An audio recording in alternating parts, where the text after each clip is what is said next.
Amalizi. Coach, hongera kwa kushinda, ni muendelezo wa matokeo mazuri. Ulikuwa ni mchezo wa namna gani?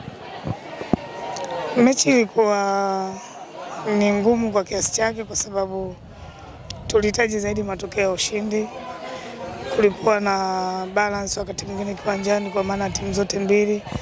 Kwa ujumla mchezo ulikuwa nzuri, lakini sisi ndio tulikuwa tunahitaji sana ushindi kwa sababu tuko nyumbani na tulihitaji kushinda. Tunashukuru Mungu kwa sababu tumeshinda na tunaendelea kupambania kile ambacho tunakitarajia msimu huu ambao tunaweza tukatimiza malengo yetu.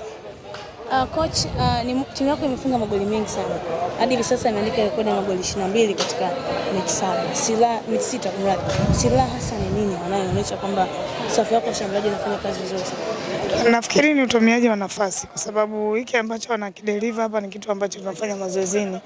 Kwa hiyo kadri ambavyo tunazidi kufanyia mazoezi ndivyo ambavyo wao wanakuleta kwenye kiwanja cha mechi kuhakikisha kwamba timu inapata matokeo ya ushindi. Kikubwa sisi tunatuingia hapa kama timu na sio nafasi ya mchezaji mmoja mmoja. Kwa hiyo wao kama wao wanapambana kuhakikisha kwamba kile ambacho tunapeleka mazoezini ndicho ambacho wanakileta hapa kuhakikisha kwamba timu inapata matokeo ya ushindi. Kocha, mechi iliyopita Asha Jafari alianzia benchi. Leo umemwanzisha, amekuofa dakika 10 tu ilitosha kufunga bao lake la kwanza. Nini kilikusukuma kumpa nafasi ya kuanza? Kwanza mechi ya kwanza ambayo ameanza yeye kucheza kwa maana alishadogo alianza kwenye first 11 na kazi ya dakika 90 kule Siasia. Nimekuja hapa tena leo nimempa nafasi. Kwa hiyo kile ambacho amekifanya pia tulizungumza kabla ya mchezo kwa maana kikao cha ufundi.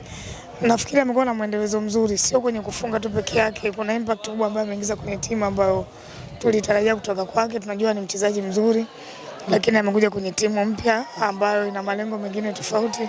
Nafikiri tuendelee kumpa muda na ushirikiano, anaweza kufanya vizuri zaidi. Shukrani. Asante sana.